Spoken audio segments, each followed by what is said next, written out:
c'est une journée, enfin 2 journées, un petit stage qui est dédié aux moniteurs de VTT qui ont déjà leur diplôme de moniteur de VTT et qui souhaitent se lancer dans l'encadrement du fat bike. Gros VTT pour rouler sur la neige. Le moniteur de VTT n'est pas spécialement à l'origine du milieu de la montagne et il faut l'initier un petit peu aux dangers de la neige, aux particularités de la montagne hivernale.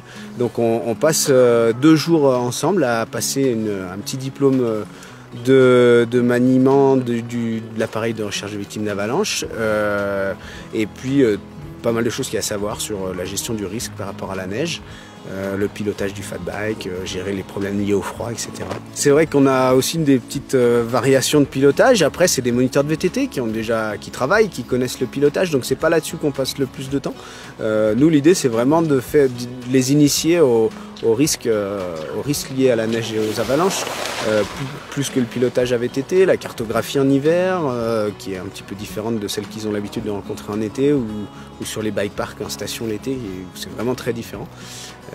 Voilà, puis on essaye de réfléchir aussi à comment on s'y prend pour commercialiser un produit fat bike, quels sont nos interlocuteurs dans les stations où les moniteurs travaillent, etc. Quand on est sur une piste à plat comme ça, damée, avec un VTT classique, notre roue arrière s'enfonce, alors que là, avec les fat bikes, avec les grosses roues, on arrive vraiment à rouler et ça devient une activité qui est très sympa et qui plaît aux gens.